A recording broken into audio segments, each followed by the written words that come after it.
Name? He said it was Thor? Thor. And your relationship to him? I've never met him before. Until she hit him with a car. I grazed him, but she tasered him. Yes, I did. Cinderella story. You want answers? We're on a mission from God. Inconceivable!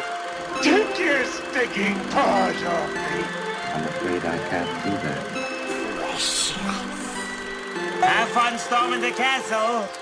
Hey everybody, welcome to the Story Cauldron, finding the folktales, fables, and philosophies behind your favorite Hollywood films. I'm Bobby, the movie dude. I'm Anthony, the philosophy guy. And I'm Garrett, I'm here. This is the Story Cauldron podcast, where we follow in the vein of J.R.R. Tolkien, who described how the fairy tales that we love to tell don't just pop into existence out of nowhere. They depend on a mishmash of stories and ideas and historical events and universal themes that get thrown together into this massive pot in our culture, this cauldron, and new cooks in every generation ladle out new stories. So what movie are we watching today? Today, we watch a father ground his favorite son and break his special toy after his less favorite son learns that he's adopted. We're talking about Thor. Thor, and kind of Thor 2. We can hit on both of them in some way, but really we need to just focus on the first one to get ready for the new Thor that comes out in just a couple of days. Ragnarok. Which, Ragnarok. Of the three, I will just say right off the bat, I'm very excited for Thor 3. I'm excited for Thor 3. More so than I was excited for Thor 2 or Thor 1. Well, what is hit us with a synopsis, Gare. Okay, well, after destabilizing a peace accord with the Frost Giants, the arrogant Norse god Thor is banished to Earth to learn how to be a humble and caring ruler. Meanwhile, Thor's half-brother Loki learns he's adopted and decides to murder everyone. The sequel sees Loki and Thor set aside their differences to save the universe from an ancient threat. Loki sacrifices himself to save his brother, but not really. And so this is the first movie in the Marvel Cinematic Universe that we're covering on the Story Cauldron podcast. Absolutely. I'm also going to apologize right now. I've had so much coffee, and I'm going to try not to talk really, really fast. Well, I would talk really, really fast for a very different reason, because I am a huge fanboy. I mean, how excited you guys were for the Hocus Pocus podcast last week. I really can't say enough good things about the Marvel comic books, at least. And so when they started making them into movies, I was over the moon. I'll put it this way. One of the only movies I have ever cried at was a Marvel cinematic. Not Thor. And it wasn't like full on crocodile tears. It was, just a little, getting a little choked up. Yeah. But, disclaimer, not Thor. No, I don't. I mean, on the list of the movies in this universe, all the Iron Man movies, the Captain America movies, the Guardians of the Galaxy movies, and more, these two, Thor 1 and Thor 2, are both generally rated as being pretty low on the list in their phases, because Marvel's done this thing where they have a series of movies, almost like seasons, almost like how TV shows have seasons. They call them phases, where they have a bunch of movies, and then they made the Avengers that tied all those movies together. And then they made a bunch more movies, and they tied them all together with the Avengers 2. And now we're in phase 3, and they're getting ready to tie them all together with another Avengers movie. Mm-hmm. And in both phase 1 and phase 2, the Thor movies have generally been voted on as being the weakest. Yeah, I wasn't DJ Jazzy Jeff about it. But it was entertaining. I got to give it that. I was just kind of like, okay. Compared to the other ones that I've seen, this one's not quite up to par, I would say. The others. Yeah. And neither of you had seen this before the podcast? I had not. This one, I was never really attracted to seeing the movie. When it came out, I saw the trailers. I was like, oh, that's cool, but I never felt an impulse to like, oh, I got to go see that. Yeah. I don't know. I try not to watch superhero movies because I know that once I do, I'm going to get into them and then I'm not going to want to talk about it with anyone ever. Oh, do you feel ashamed? Not really ashamed, but it's like now I just want to become a hermit and fangirl about everything about it. Oh, yeah. And which didn't necessarily happen with Thor. Like, not throwing it under the bus or anything. I felt pressure to enjoy it because I was watching it with my roommate who has a Thor hammer and his Instagram name has Thor in the title. Ooh. So, yeah, I mean, it was good. Needless to say, he's a fan. Yeah. No, I enjoyed it. It was a good movie. Would I buy it and watch it 15 times back to back? Probably not. Yeah. I think one of the things that it really excites me about the new one that's coming out is that apparently it's rather different. They've got a fresh director who's taking a rather different take on it. They're changing up a lot with the setting and some of the characters, so it's going to apparently, all of the reviews ahead of its release have spoken extremely highly about it, more so than I did the other one ever got. Well, yeah, I mean the trailer. I was genuinely excited when I saw this trailer. I started clapping when the Hulk jumped onto the screen. Oh, it's so good. We'll make sure to put a link in the show notes if you haven't seen it yet. But even though I should say, even though this movie might not be rated as highly in comparison to the other Marvel movies, it's still rated pretty highly because a lot of the other Marvel movies, if you look on Rotten Tomatoes or something, they're in the high 90s for the ratings. Mm-hmm. And it's hard to beat that. So if you're just comparing anything to Captain America Winter Soldier, it's going to be hard to beat. Yeah.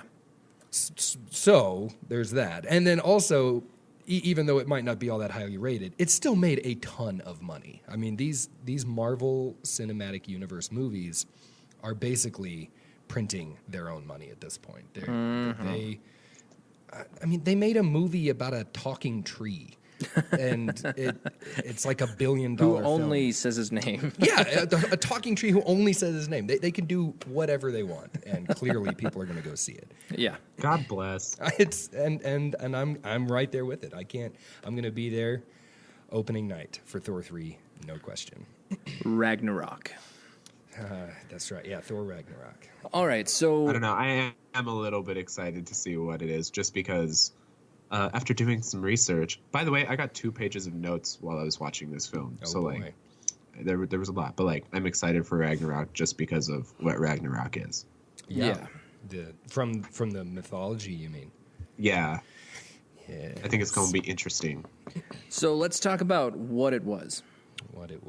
All right. So the original Norse mythology talks about Thor and Loki and Odin and just all the characters that we meet in Thor. Let's talk about what the original story and background is of these characters, because there is a little bit of a discrepancy. Jack Kirby and Stan Lee, they did a good job, but they didn't really follow the source material as the original legends went. So, yeah, that's. Some of that's because it's hard to be consistent when you're looking at Norse mythology. It's not like there's just one. Like, if you look at the stories of Thor, it's not like there's one source. Like if you were going to adapt the Harry Potter books, right? There's only one set of Harry Potter books by one author, so it's pretty easy to know where to go to adapt.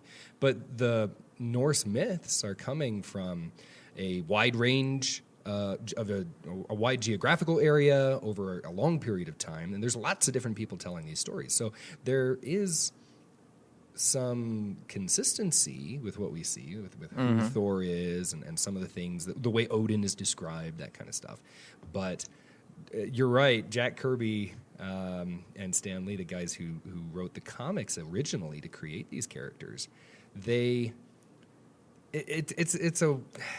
funny how in one way these characters are so clearly derivative of something else that came before them, but they are very different from that source material, because Thor in the Marvel universe is a much more heroic character. He's much less violent. He's much more the kind of person that a Western audience in the 21st century would identify with and root for. I don't know how many people would actually root for the real Norse myth of Thor. Yeah. I mean, he was kind of angry, and if I remember right, he was half giant himself, right? Something like that. That does sound familiar. He was pretty dumb. He was not known for being clever. Well, I mean, in the opening scenes of Thor, that's the Thor that I kind of picture when I That's a good point. go back and read the myths and stuff. He's like, headstrong, foolhardy, just out to kick some butt, and this whole character arc of him changing just kind of de-Thorizes him. He's not gonna. The Norse Thor would never care about a human woman like that. Yeah, right. Yeah. I can't remember a story of Thor taking. And now Thor had a wife, but I think she was a giant, if I remember right. So she wasn't a scientist from Oklahoma.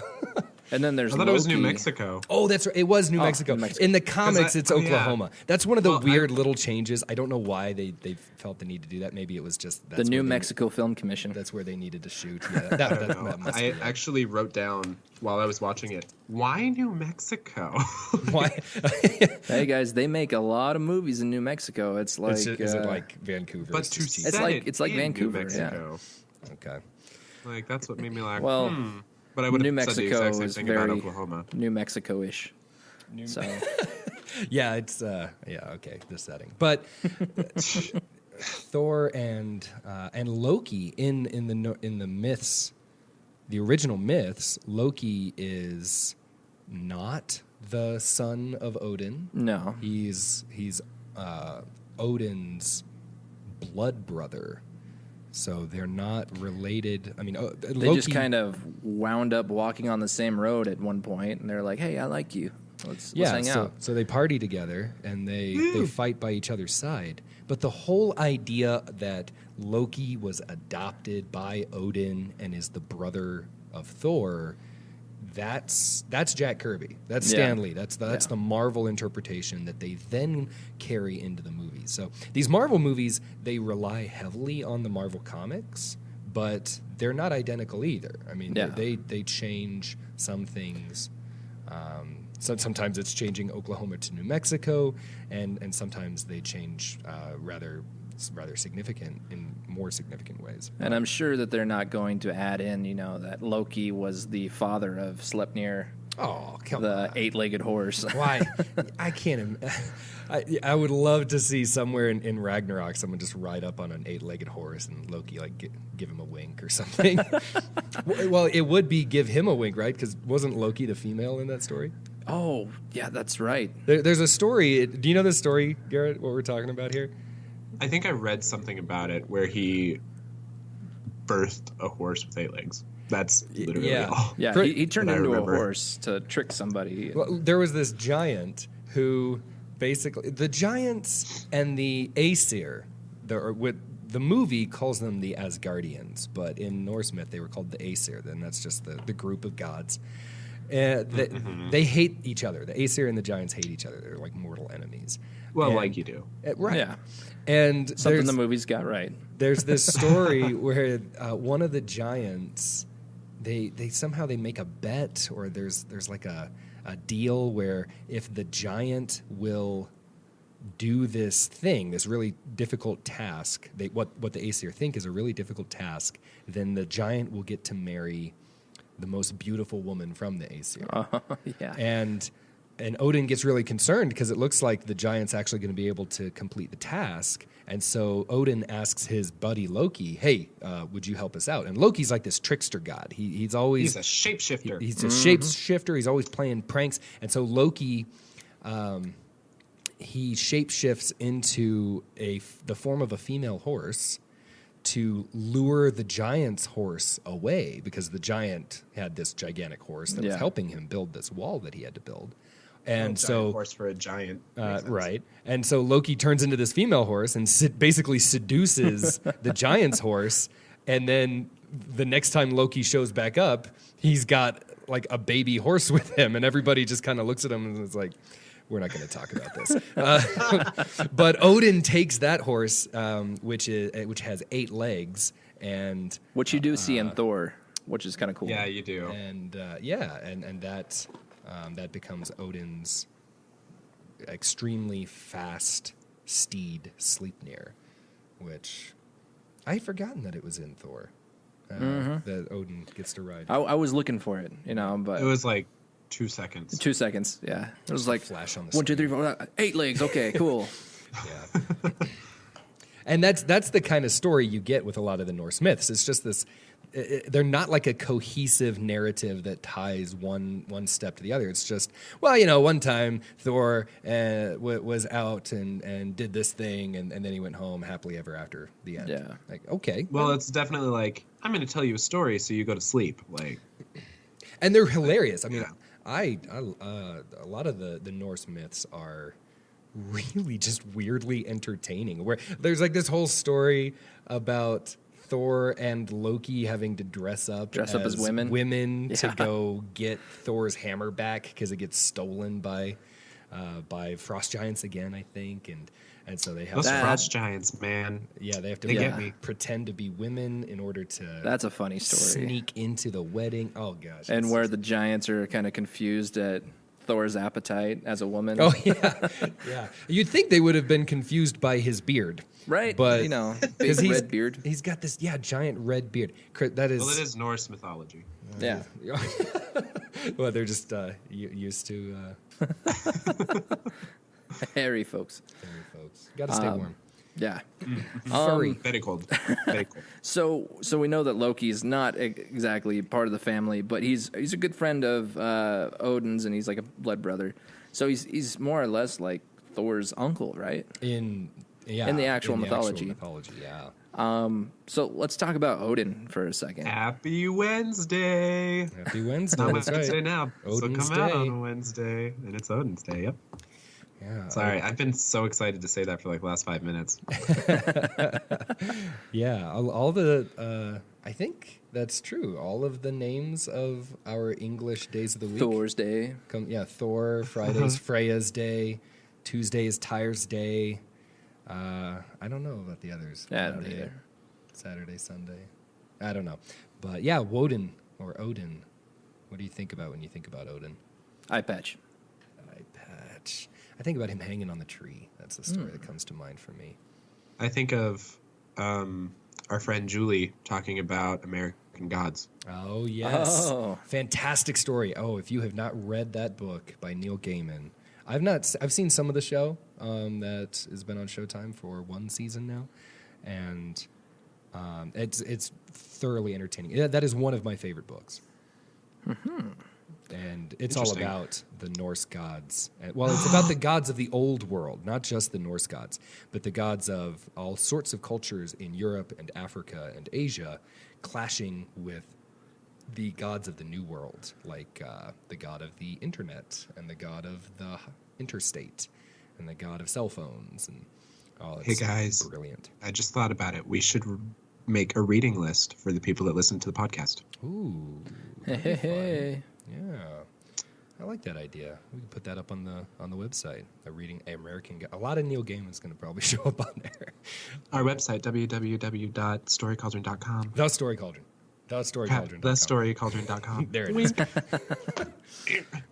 But Odin, he's kind of like the king of the gods All-Father for the Norse. But he's more of like their gang leader. It's not necessarily like a royal family. Yeah. He's the guy who's in charge because he's smartest and strongest, and he leads them in battle. He's the leader of the pack. Right. And he is really cunning. A lot of the stories about Odin highlight his cleverness, his wit. He can kill you, but he'll probably be more likely to trick you into killing yourself. Yeah. Or make you become a poet. Yeah. So that's like Odin. well, I mean, what else? What else can we say about Odin? The story about him hanging on the tree. He's one of the things about the Norse gods is that they're kind of like the Greek gods in the sense that they're not necessarily all powerful. They are creatures who are born, who grow, who learn. They're just a lot stronger than a normal human. They're like superheroes, actually, in a lot of ways. It's funny that there have been a few kind of geeky worlds, fictional worlds that have used the gods like this. Like the Marvel Comics is one of them. If you ever watched the old television show Stargate SG-1, yes, which was based on a really fun movie called Stargate, they had the Norse gods in that as like an alien race that the Norse people just thought were gods because they were so technologically advanced. But these gods they learn and grow just like we do. And so Odin, when he starts off some of the early stories, he doesn't have. He's not the all-father. He's not all-powerful. He doesn't know everything. He doesn't have this wisdom. Yeah. And so he learns. He goes through this ordeal where he hangs on Yggdrasil, the world tree. Yeah, it's not exactly like a crucifixion, but it's kind of like a crucifixion where he's hung from this tree and he hangs there for 9 days, if I remember something right. like that, yeah. And the longer you hang there, the more knowledge you kind of attain. It's like this rite of passage that he goes through to learn all of these secret spells and secret information about the universe. Because Yggdrasil, which does show up in the Thor movies, that's the world tree. That's when Thor has that map and he's talking to Selvig and explaining about Midgard and Asgard and all these different 9 worlds. You see more of that in Thor 2. They actually travel from world to world at different points in that story. That's the world tree is the thing that kind of ties them all together. And so Odin hangs on that and he learns about the universe. And Ratatosk, that's my favorite Norse character. He's this little squirrel that he lives in the branches of the world tree, and he scampers up and down, and he like brings Odin water and things to help him stay alive while he's hanging on. While he's hanging from the tree. That sounds so very Disney. Ratatosk. Yeah, I'm pretty sure he is terrible Disney. Yeah. If you ever see a cute little squirrel next to Odin. Didn't he have to get permission to hang from the tree, though? Yeah, who did he get permission from? I don't remember. That escapes me. That sounds like a thing. He had to do... He had to do something in order to have the opportunity to hang from the tree and get this knowledge. Yeah. So in the movie, it's different. In the movie, Odin is the king of Asgard. Mm-hmm. He talks about his father before him. That's actually a big plot point, right? About how Thor is going to be the next king. It's very Shakespearean. Yes. It's very much, you need to deserve the throne. And you're a jerk. So go learn how to not be a jerk so you can deserve the throne, and the throne can deserve you. So it's that whole line of succession is something that you do see in the comics. That's something that's Kirby and Lee again. Yeah, but that's not Norse mythology. Okay, well, I really want to talk about the frost giants. Yeah, because one of the first things I wrote down was, dang, those frost giants called Thor out real quick. Which part are you talking about in the movie?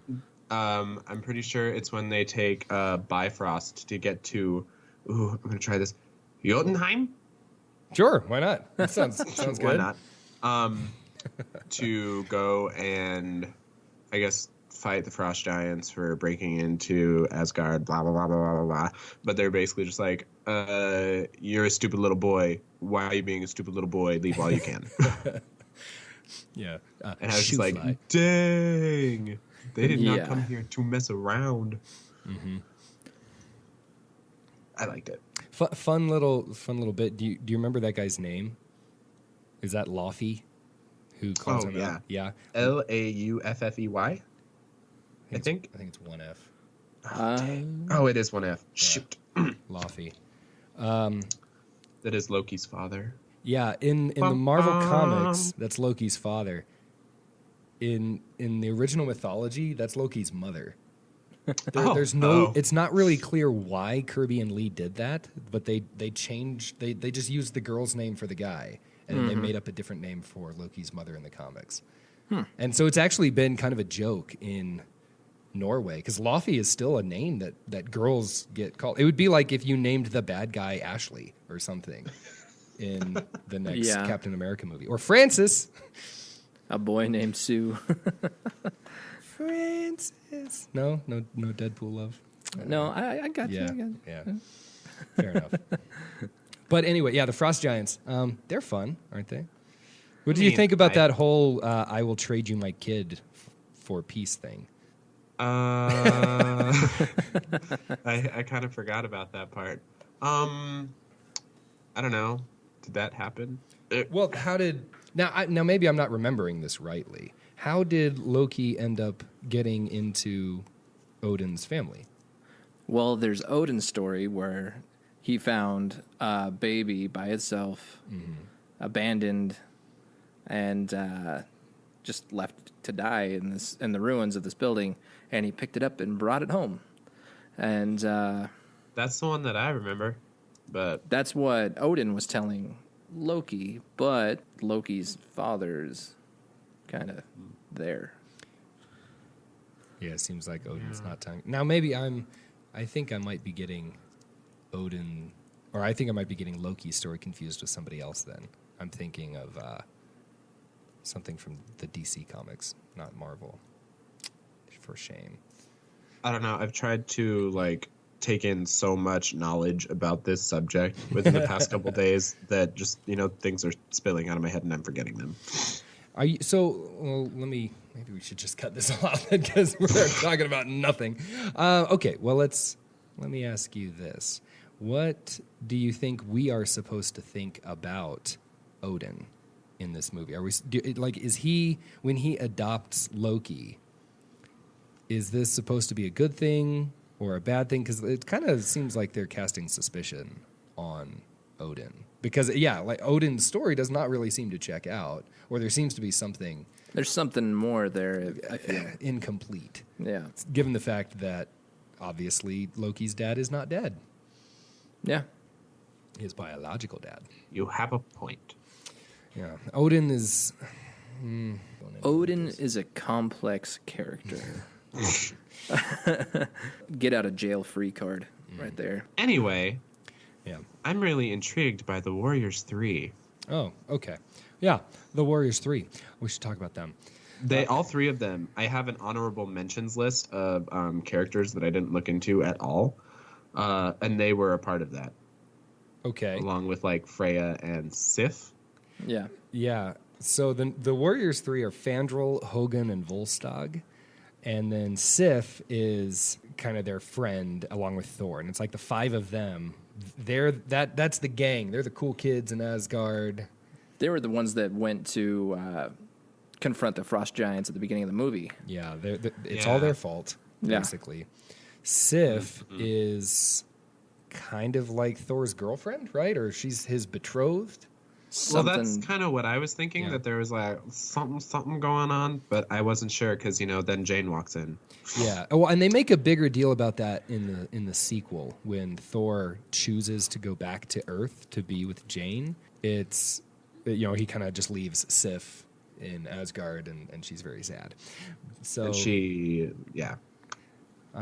but these characters are they're people that we see in some of these myths. I mean, there's all sorts of different warriors in Norse mythology who participate in the battles. Well, isn't Sif supposed to be kind of like the goddess of war? Is she? That's kind of what I'm seeing. I didn't research them very much. And Freya is also on the list because, she was in the movie for a good 2 minutes. So. Yeah, these three warriors are actually not something from from Norse mythology in particular. These were things that Kirby and Lee created, kind of like, rather than trying to be bound specifically to the Norse myths. They wanted to tell their own stories, and it's a lot easier to tell a story with 5 characters than it is to tell a story with 5,000, like in an army. You've got all these Valkyries, for example, in Norse mythology. That these women are, well, they're not. They're kind of women. They're these female spirits that fight with Odin on Odin's side. They're like an army, but that's not nearly as interesting as learning about one in particular. Like to say, all right, here's a character with a name that you can emotionally connect with and invest in her story. And that's kind of what we see with the Warriors 3, I think, even in the books. They're named characters who have these really unique distinct personalities that you can identify with. And it kind of helps to flesh out Thor's character, too, that he's got these friends. Yeah. He's not a complete jerk, even at the beginning. Side note, Thor 3, Ragnarok, apparently one of the main supporting characters in that is actually a Valkyrie. Yes. So from the trailers, it shows what looks to be Valkyries fighting with somebody. And then one of the main actresses in the film, I think, is going to end up being a Valkyrie that fights with Thor. There's this great shot. So excited. This great shot of Thor, Loki, the Hulk, and this other character who I'm sure has a name, but I haven't seen the movie yet. So I've been trying to avoid a lot of stuff other than just the trailers because I don't want anything ruined. Because it's some awesome visuals in that trailer. Right. And so the 4 of them, I'm like, I don't know who she is yet. I'll find out in like a day or two. But yeah, I would bet you money that she's going to end up being one of these Valkyries. But that's, that works from a storytelling perspective. It works a lot better to just have one. And that's where the Warriors 3 come in. Yeah. Well, so Sif is somebody from Norse mythology, though? Oh, yeah. Sif is one of the oldest referenced characters in the original Norse mythology. And she's, in fact, goddess of, I guess, kind of like war in the comics, but she's more of the goddess of fertility in Norse mythology and happens to be Thor's wife. Hey-oh, look at that. Yeah. So I was wrong when I said she was a giant. So hey, you know what? Jane she could have been a walks in giant. And everybody just stops and says, "Jane, you ignorant slut." Yeah. But yeah, she could have been a giant, half giant, whatever. Because apparently the Aesir conveniently forget that they're part giant. Yeah. So they're like, we hate giants. There's all these there's all these intermarriages. Like earlier that story with the most beautiful of the Aesir. She's not actually even an Aesir. She was a Vanir who married into the Aesir. Yeah, exactly. Well, if you're trying to say that these really powerful people are sometimes ignorant and think that they're better than they actually are, yeah, I think we can understand that. All right. Well, this kind of leads me into Thor's hammer. Oh, yes. Because we got to talk about Thor's hammer, right? Mjolnir. And since we were talking about Sif, pointless J's. In the in the original mythology, Sif played a hand in creating Thor's hammer. Creating the hammer? Creating it, yeah. How so? I don't know this story. Where does Mjolnir come from? Because in the books, in the comics, the hammer of Thor is built by the dwarves, which are, they live on one of the other planes off of the World Tree. And it's made of this magical metal called Uru, which is partly why it has all of the special properties that it has. How it is, when you throw it, it doesn't stop. It's so powerful. It's so strong. You can't destroy it. That's why, once again, the trailer for Thor Ragnarok is so shocking, because Hela seems to destroy Thor's hammer. It's really a good way to indicate just how powerful this new villain is going to be. But this hammer in the movie, in the first movie, Thor, when he's cast out of Asgard, Odin enchants the hammer. Because he strips Thor of his power and kind of puts the power into the hammer, and then Thor has to kind of learn how to be just a depowered normal human for a while. In the comics, it's even worse. And I wish, there's part of me that wishes they would have gone this route, because I would have loved to see the transformation. But in the comics, not only is Thor depowered, but he actually is struck with amnesia, and he's put into a different body. He's the character of Donald Blake. Which does get a shout out in the movie. Yeah, right. I see you, Marvel. Yeah, they're smart. They do. They give him an alias in the movie, but in the comics, he's like actually this shrimpy little normal human who, I think he has like a wound on his leg or something, so he has a cane. But he gets this. He finds the hammer. And it's almost like a key into a lock. Whenever Donald Blake picks up the hammer, he transforms into Thor. Kind of like He-Man. Remember He-Man from back when he was just Prince Adam, and then he turns into He-Man. Although Prince Adam was still pretty ripped.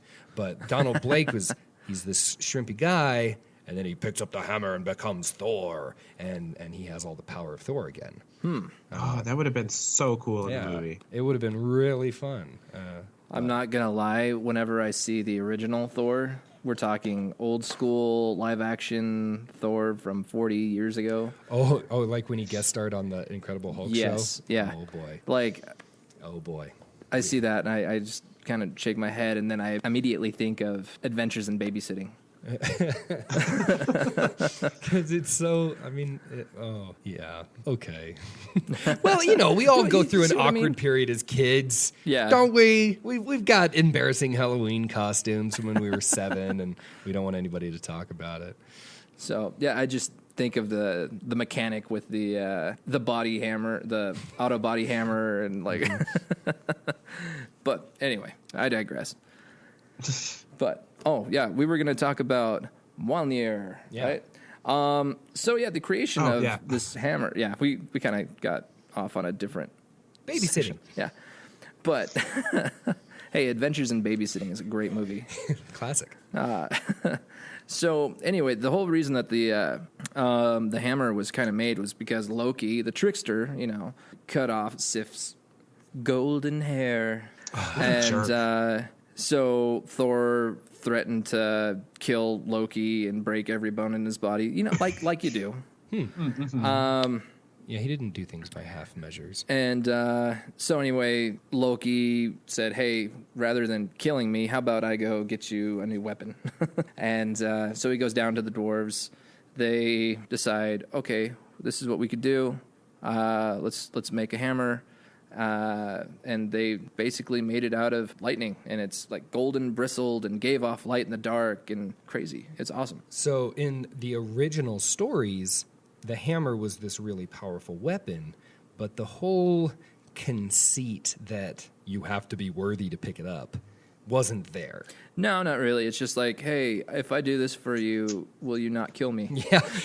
I have to say, though, that is my favorite thing about Thor's hammer. I absolutely, and it's been used in some really clever ways. The fact that you have to be worthy to pick it up makes for some really cool moments in the books, at least. I mean, you kind of get a little bit of this in the second Avengers movie, because Thor and Captain America and all of the Avengers, they're all sitting around the table kind of just having it's after a party, and it's almost like they're playing a drinking game where they're like, hey, I bet I could lift it. No, I bet I could. And Thor's just laughing like, nah, none of you can. You can't. It's obviously silly. And so there's this whole sequence where like Tony Stark puts on part of his Iron Man armor to use the strength from the robotic arm to pick it up, and it doesn't work. And then there's this moment where Captain America goes to pick it up, and it actually moves a little bit. It twitches, and it makes Thor get kind of concerned. But then even Captain America can't pick it up. But in the books, there have been so many cool moments where, like, Captain America has actually lifted Thor's hammer before, when in the midst of battle. A different character who is apparently going to make it onto a new TV show called The New Mutants, named Squirrel Girl, was able to wield Thor's hammer. Yeah. Oh my gosh, I've seen stuff about that. About Squirrel Girl? I don't live under a rock. Oh yeah, there was a while Anna Kendrick was pushing to play Squirrel Girl, which is hard to say. Yeah. She's a hilarious character, Squirrel Girl is, but That, and I just barely watched the trailer for the New Mutants today. Oh, wow. Yeah. And Yeah. was she, I don't know if I how they never would've saw manipulated it. her in it, but it freaked me out a little bit because I was like, Yeah, wait, that looks creepy. What? It really I think it's the New Mutants that she's going to be in. But yeah, my point is like and you do see this in the second Avengers movie with the Vision, where he there's- just grabs it. There's this new character, and they're not sure whether they can trust him or not. But then he picks up Thor's hammer and hands it to Thor, real nonchalantly, and that's all anybody needs. Like, well, okay, we don't know who this guy is, but he's clearly worthy. He must be a good guy. I guess that's good enough for us. Let's go, fight the robots. But Yeah. I think it's a really cool, useful storytelling device, which could get overplayed, but I don't really think they do. I think it really is a big deal when somebody lifts Thor's hammer. And I'm really hoping that in one of the next two Avengers movies, there are two things that I would almost bet money. Either Captain America or Iron Man is going to die. One of them. I don't know which one now. I used to think Captain America. Now I'm thinking Iron Man might be the one to die. Pretty sure that's going to happen. That's a different conversation. The other thing is, whichever one of them doesn't die, I think they're going to wield the hammer. I think one of them is going to pick up the hammer at some point. So maybe I'm wrong, but if not, I get to say I told you so, and this podcast will be proof. I'm Deep breath. getting so excited. I'm not into superhero movies, and now I'm getting excited. Can you You've tell turned me. that I am? No, it's gonna be good. It's gonna be good. And while you're talking about it, I just say that I'm excited for Captain Marvel. Oh, yeah. That one looks awesome. I mean, you got a really cool character, for one thing, Captain yeah. Marvel. And now you've got Oscar-winning actress Brie Larson, who's going to play her. Yeah, I mean, I think it's a year and a half away still. I don't think we're going to get that one until 2019, but... Super stoked. Is there anything else that you want to go over, whether it's Shakespeare influences or biblical influences for this story? How much time do we got? What are we sitting at? Oh, we've got time. Okay. We can do it. We could talk, we should talk a little bit about Shakespeare. I already kind of mentioned it, but when Kirby and Lee were making their version of the Norse myths, they were heavily influenced by some of the Shakespearean dramas about the various kings, like Henry IV, Henry V especially. If you want to, the description, okay, if I just give you this description, tell me what movie or what story I'm talking about. A young king undergoes trials and tribulations, fights a war, courts a girl from another land, and tries to live up to the example set by his father. Do you want a list of movies? Well, okay, fair enough. That's true to a point. Answer Henry V. Well, it's Henry. Yeah, that was a description written of Henry V, but it also fits pretty much exactly with the first Thor movie. Yeah. Yeah. This whole conflict between brothers fighting for the throne, and these kings trying to live up, especially that desire to live up to your father's example. That's something that you see Shakespeare playing with a lot. Oh, yeah. It's very, very Shakespearean. Which really makes sense considering, do you know who directed the first Thor movie? I actually know. Kenneth Branagh. Kenneth Branagh. And pretty much, yeah. What is Kenneth Branagh known for, if not Shakespeare? I mean, he was Henry V, one of the greatest portrayals of Henry V. That famous speech at Agincourt before, the St. Crispin's Day speech. Mm-hmm. That was Kenneth Branagh who was giving it, and he was the director for the first Thor movie. So, all right, yeah, it's all coming together. No surprise, right, that this is so heavily drenched with kind of these Shakespearean themes. That was actually one of the first things I noticed. I was like, really? Oh, interesting. All right. Yeah. Garrett is studying theater for all of you that didn't know that. Yeah, I haven't studied any Shakespeare, though.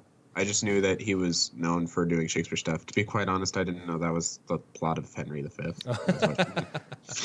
Yeah. I'm learning so much. Well, and Tom Hiddleston, who plays Loki, got his start on the stage. I actually met Kenneth Branagh when they were both doing Hamlet, I think. I forget what it was. It was some other Shakespearean drama.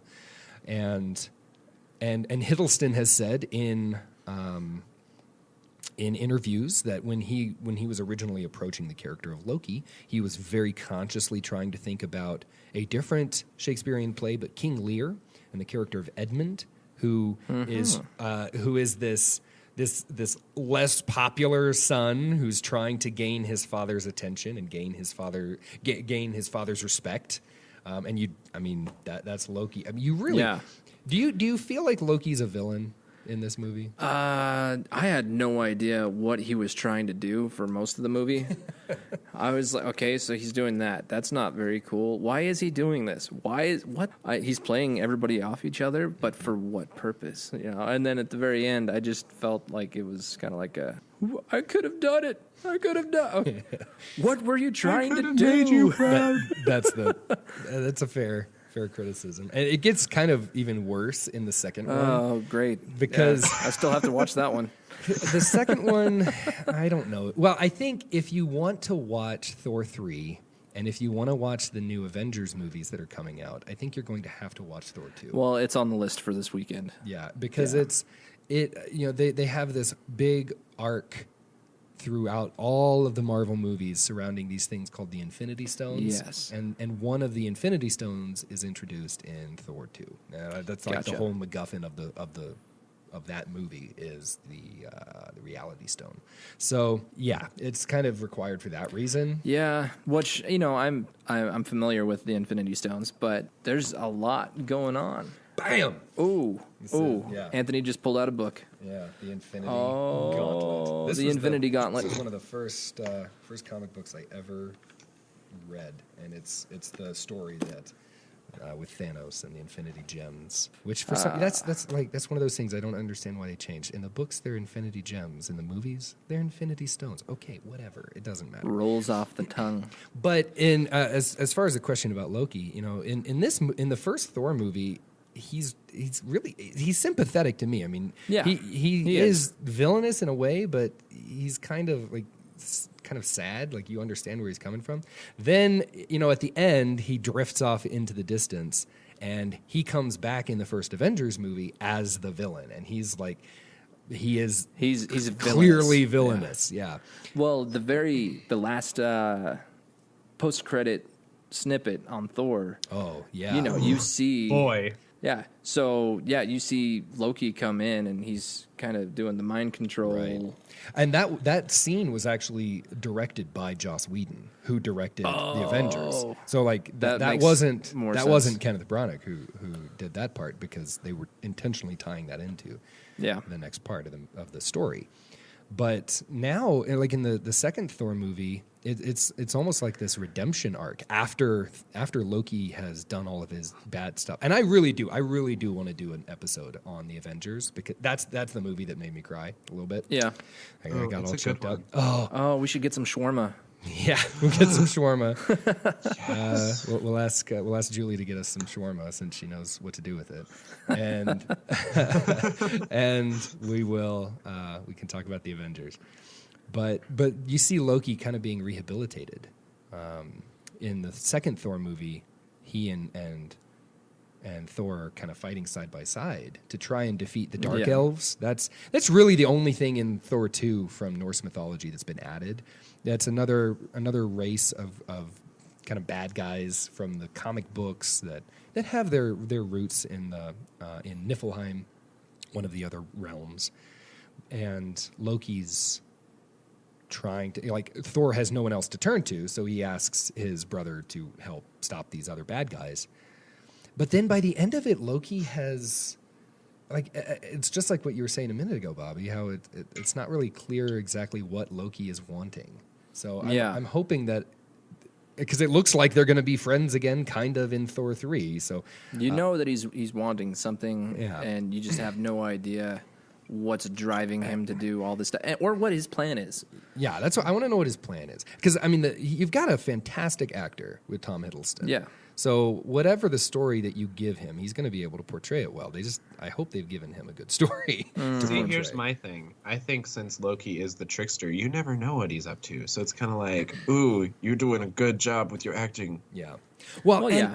and in the original stories, the actual story of Ragnarok is precipitated by Loki. Like, he's the one who gets the whole ball rolling. Ragnarok is it's the twilight of the gods. It's the massive battle of the gods where they all, for the most part, end up dying. And it's Loki's fault. So it's kind of ominous that the new Thor movie has this name Ragnarok. But, of course, in the books, that's a big... They're getting that from the comic books. There was a big storyline. The end of the world. But Loki was a big responsible party in that storyline too. So yeah, we shall see. So since we're going through the whole Norse mythology, the storyline parallels and stuff like that, let's go way back and let's check out some of the biblical stories that kind of are reminiscent of these. I don't know, sibling rivalry. I don't know. Two brothers fighting. What does that sound like? Yeah. Fortunately, they haven't killed each other yet. Yeah. At least when it comes to Thor and Loki. If you want to go all the way back to Genesis 4, that story of Cain and Abel. Genesis 4. I'm impressed. Yeah, well. It's Anthony. I'm not that impressed. He knows what he's talking about. It's my job. Yeah, that story of it's the first story in the Bible after the garden. Adam and Eve are created in the garden. Some stuff goes down in more ways than one. They get kicked out. The very next story is the story of their children, Cain and Abel, fighting, and Cain killing Abel, the older brother killing the younger. Mm-hmm. Which is not the first time that we've mentioned that in this podcast. Right. It's a universal theme. It kind of goes in with the Shakespeare thing as well. It's universal. Yeah, well, I'm sure Shakespeare was more influenced by the Bible than he would have been influenced by anything like Norse myths. So. Yeah, I was going to say by Marvel Comics. Yeah. Wait a minute. What a twist. Really, though, I think if you want just one Bible story of brothers, or one Bible story that fits this picture of Odin and Loki and Thor from the Marvel movies, it's a little bit later. I'd have to guess here. It would be like Genesis 25, 26, 27, 28, somewhere 25 to 30, somewhere in there. It's the story of Isaac and his sons Jacob and Esau. Mm-hmm. Jacob and Esau are twins. Esau is the older one. Jacob is younger by just a few seconds. And Isaac likes Esau. To be blunt, Isaac has a favorite. He likes Esau. Isaac's wife Rebecca likes the other one, Jacob. And there's a couple of stories about Jacob tricking Esau, the big, strong, burly one. That's Esau. Jacob's the skinny, kind of clever one who uses his brain to be a trickster. That's kind of what his name actually ends up meaning. And to replace Esau on not on the throne, but he tricks Esau out of his birthright. He tricks Esau out of the blessing that Isaac gives, because Jacob's really not a nice character in the Bible, at least at first. He dresses up like his brother to trick his blind father into giving him his brother's gifts. Blind father. Yeah. So once again, if I describe the story as the tricky, skinny brother pretending to be somebody he's not in order to replace the older brother on the throne. We've got Thor. Yeah, it's Thor fitting this track again. But yeah, these stories, I think that's one reason why they're so recognizable. Like you said earlier, we could describe a lot of stories. There's a lot of movies, a lot of other books this way, because they're themes that human beings have been playing with in our stories for about as long as we've had stories that we could write down, at least. Yeah. Well, we're coming up on the end of the hour fairly soon. Let's talk about what it will be, what's coming up. and the impact that this movie's had so far. I think if this movie was not a part of the Marvel Cinematic Universe, people wouldn't really care about it all that much. Like we've said, I mean, on its own, I don't know. I mean, it's entertaining. The first one's better than the second one. You guys haven't seen the second one yet. I imagine you'll agree with me. Yeah, that's, like I said, this weekend. We tend to. Well, and just from listening to what you've said about your opinions of the first one, everything you've said about the first one just gets even more exaggerated in the second. So if you're kind of like on the fence with the first one, you're probably not going to like the second one. But it's still entertaining in its own way. It's got some funny jokes in it. But I still can't wait for Ragnarok. Yeah, I think this is going to be their chance to really redeem the Thor movie. Taika Waititi, is that how you say his name? Maybe. It's the guy from What We Do in the Shadows. Yeah. That's not Jermaine Clement. Yeah. If you guys haven't seen that movie, What We Do in the Shadows, right? About 3 roommate vampires. It's he plays the what they call him, like the 18th century dandy. Yeah. Yeah. That's his character. Ooh. And he's the director for Thor. He is the director of Ragnarok, which I'm really excited to see what happens. Plus, side note, I'm really excited because I just heard that they're going to be doing a TV series and that he's going to be directing of What We Do in the Shadows. What We Do in the Shadows, yeah. That could be, that should be really fun. Who knows? Maybe there's another podcast in that. Hey. And I'm going to be excited in Thor 3 to see the Incredible Hulk. Yes. There's been some weird legal battles over the rights to the Incredible Hulk. So to make a long story short, we're not going to see another Incredible Hulk movie on its own. But he keeps showing up in other movies. And so what they've actually said is that this movie, Thor 3, is going to be part of a trilogy of Hulk storylines. Like this, like there's going to be stuff that happens with the Hulk in Thor 3 that will feed into the next movie that he's a part of, whether that's Avengers 3 or whatever. And then there'll be, one more, because Mark Ruffalo's, he's signed up for like 9 movies or something to be in. And he's fantastic. I love. He's great. He's hilarious to follow on Instagram and all sorts of stuff. He's really a goofy guy. But that brings me to another person that shows up in Ragnarok that you kind of have a man crush on. Are you talking about Idris Elba? Oh, okay. Because there might be more than one. There's plenty in this movie apparently. No, I'm talking about Ian Malcolm. Oh yes, Jeff Goldblum.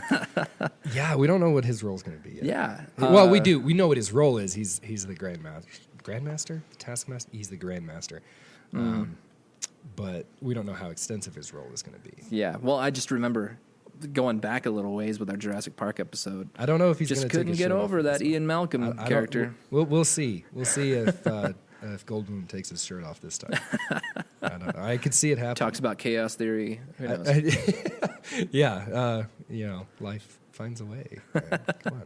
I'm definitely excited for Ragnarok. How about you, Garrett? It's a thing. It's a thing. You're not gushing. Quick Why aren't you question. gushing? Quick question. Have you seen the trailer for it yet? No. I have not. That's the problem. Because the trailer will change your life. At least for the next debatable. 2 hours. I don't know. I think the idea of it sounds really cool. I like a good battle between the gods. But just at this point in my life, I'm kind of just like, I'll go see it. I'll have thoughts. Well, I'm just really excited because the band whose music they use in the trailer is playing like in 2 nights or so, right down the road from where you're living. Because it's a local Boise band that they used for the trailer. Oh, that's fun. Yeah, so I was actually really excited about that as well, being in Boise love. Some Boise love. But anyway, I would definitely check it out, Garrett. I think you would dig it, especially seems to be there's more humor. And just knowing the director, I'm sure it's coming from Thor, there's a little more not as stoic and gruff. Yeah. So Kenneth Branagh does a lot of things really well. I don't know if comedy is one of them. Yeah. That's not his thing, though. I feel like that's kind of a must in these movies. There's always got to be some sort of comedic element. Yeah. So I am Groot. I am Groot. Yes, exactly. So let me ask you this though: would this be a movie where John McClane would be out of his depth? Yeah, oof. He has no superpowers. He's. Ah, man. Would if it was just Hawkeye. Would it, well, that's right. Yeah, I mean Hawkeye's there apparently fighting Thor. I would love almost, to see kind of Hawkeye and John McClane. Oh yeah, that could go down. Yeah, I think he could handle that destroyer somehow. He'd like drop a bridge on him or something. Yeah, but he can't move very fast. That's you know. true. So If John McClane had to go toe to toe with Loki or with Thor, that would probably not be a very long battle. When it comes to people with superpowers, I think John McClane's a little out of his depth. So that said, Hawkeye is apparently an Avenger, so yeah, if he makes the cut, John McClane could be an Avenger. Yeah, he totally could. Ooh, I would watch that movie. Wasn't that kind of what The Expendables was? Oh yeah, Technically, no. Now that we're talking about it, that's kind of Well, that's for another episode. Yeah, it definitely is. Well, is there anything? Technically, John McClane was in The Expendables. Well, yeah, so it's right. Yeah. Is there anything you guys would change about this movie that we haven't already talked about, other than maybe adding more humor, taking it not quite so a little bit more seriously, humor, and I think that was the other reason why the Warriors 3 were in it, because they really liked it. They were funny. I would like to flesh out a little bit of Loki's motivation. Yeah. Because I was like, why is he doing this? Okay, he feels wronged, but what's happening? Yeah. I wish that Natalie Portman would stick around. She is apparently not going to be in Thor 3. She was not in the Avengers movies. I think she was not in the first Avengers movie because she was pregnant at the time or something like that. She had a conflict. But then they've basically written her out. So, and in the books, man, there has been some crazy stuff that's gone down in the books, because Jane Foster for the last few years has actually become Thor in the books. Like she's had cancer and she picks up the hammer and she is healed while she's holding the hammer, and she's been the new Thor for a few years, but it looks like she might be about to die in the books. I don't know. So there's been some crazy stuff that's gone down there that they could do well, but she really seems relegated more to the girlfriend / damsel in distress role. I mean, she kind of has some heroic moments, but that's what I would have liked to see more, is her get more of an impressive role to play. Yeah, I don't know. I think my final kind of thoughts for this film, I think there are some really good quotes that you can get out of this one. One of my favorites being the "Do not mistake my appetite for apathy." Oh. Yeah, I can use that one. Yeah, because I'm probably going to use that in my real life. But also, I loved the character Darcy, and I wish she was in the film just a bit more. Yeah, she was really underrated in this one. Kat Denning's pretty great. She is.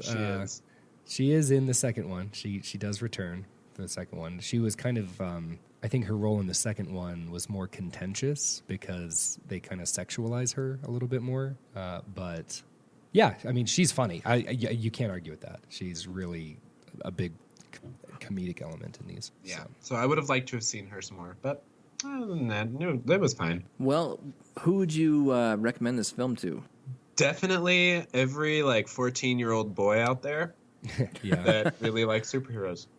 Yeah, I mean, if you like superheroes, you've probably already seen it. There are some superhero movies that I think anybody can appreciate, like Captain America 2, The Winter Soldier. Yes. Where even if you don't like superhero movies, you are probably still going to like that movie because it's basically just a spy thriller and one guy's really strong. If you don't like superhero movies, you're not going to like this one because Thor, this is deep into the weird magic and otherworldly fantasy and so if you like that, hey, this is going to be your cup of tea. But yeah, if you cringe at what I just said, just don't probably not for don't you. even spend Might your sit time. this one out. Yeah, maybe. The only other reason maybe to watch it is, like I said earlier, if you like the Marvel movies as a whole, these are an integral part. I mean, you get shout-outs in the first Thor to the Incredible Hulk. You get a shout-out to Captain America. Like the the city that Odin goes to in the very beginning. That's the same city that the Red Skull goes to in the beginning of the first Captain America movie to look for the Tesseract. So like there's those kind of connections. Which Ooh, and I have thoughts on that, but I'm going to save them for the Avengers episode. For those connections? Yeah. Ooh, Yep. That just means it's going to be even sooner, and I'm excited. Oh, I'm so excited. Well, yeah, I have to agree with you guys. If you're into the Marvel movies, watch it. If you're into superheroes, watch it. If you like realistic crime dramas, probably not. Not so much. So, anyway, yeah, we're at the end of the hour. So, I'm gonna just let's stop there, and we'll pick it right back up when we talk about the Avengers, because we're gonna be talking about all these different Marvel movies at one point or another. So, sounds good to me. I could do this for the rest of the day. Just talk about Marvel movies. Oh, a lot longer than any of you want to talk about them, I'm sure. Oh, no, I would love to. I have to just finish really need watching to use the all of restroom them. right now, so... Well, then I guess we should just... Thanks for joining us today on the Story Cauldron. The music for this episode is from the band Hook Sounds. And don't forget that you can find more of us on Instagram, on Facebook, and on Twitter. Just search for The Story Cauldron or Story Cauldron, either one. And look for us on YouTube. Also, we've been trying to put our podcasts up on YouTube. If that's a more convenient way for you to listen to us, we're all available there. You can follow us there also. Again, The Story Cauldron. And don't forget to check us out on www.thestorycauldron.com and iTunes. That way you can rate us and review us. Big shout out to Hold3219, who I am 99% sure is my brother Daniel. But we got our first review on iTunes that is not one of us. Hey, that's exciting. Applause. Join the club. Be cool like Daniel. And if you do that, it helps us feel like we're doing something good. And it also helps other people find the podcast, which is also good for us. But hope you guys enjoyed the episode, and until next time, bye. Bye.